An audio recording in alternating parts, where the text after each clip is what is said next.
ஆமா உன் பிரச்சனை என்னமா சாமிகிட்ட சொல்லுமா உன் பிரச்சனை. என் புருஷன் உன்னத்தி கூட ஓடி போயிட்டாரு சாமி.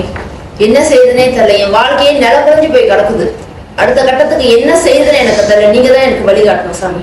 நீ எடுத்துட்டு வந்த கனியை உன் கண்ணை மூடி இங்க வெய்யுமா. சாமி ஆசீர்வாதம் பண்ணுங்க சாமி.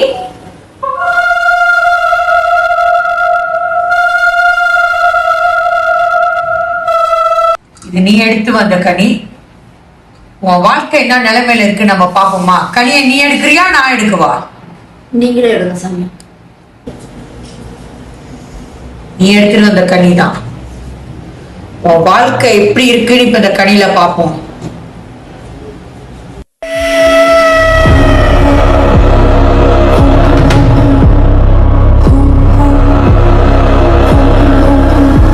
இதுதான் நீ எடுத்துட்டு வந்த கனி.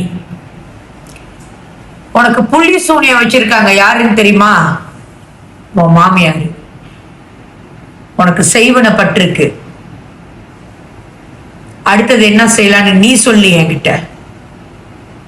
எனக்கு தெரியும் சாமி. அந்த கேள்விதான் செஞ்சுச்சுன்னு. எவ்வளவு காசு செலவானாலும் பரவாயில்ல, செஞ்சு அந்த கேள்விக்கு திருப்பி அடிச்சு விடுங்க. திருப்பி அனுப்பி விட்டுறலாமா இல்ல ஆளை முடிச்சிடலாமா?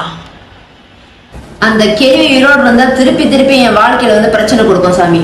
முடிச்சிருங்க. அதுக்கு கொஞ்சம் செலவாகும் பரவாயில்லையா? எவ்வளவு செலவானாலும் பரவாயில்ல சாமி. கேள்வியை முடிச்சிருங்க. என் புருஷன் எனக்கு வேணும்.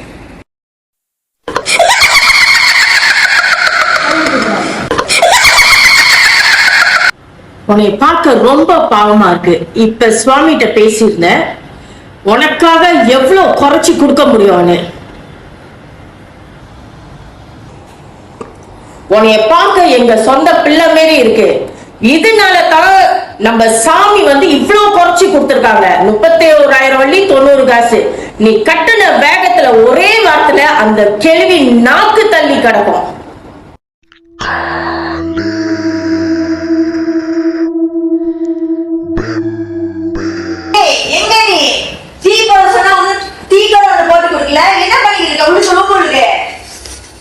என்னால இங்க போனே எடுக்க மாட்டேங்கிறான். காசு கொடுத்து எவ்வளவு நாள் ஆச்சு. இந்த கிளி வேற கத்துக்கதுன்னு கத்திக்கிட்டு இருக்கு. ஐயா காசு போலாமா?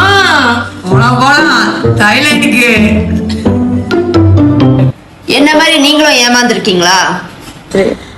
எவனோ ஏதோ சொல்றான்னு சொல்லி காசை இழந்து போனதுதாங்க மிச்சம்.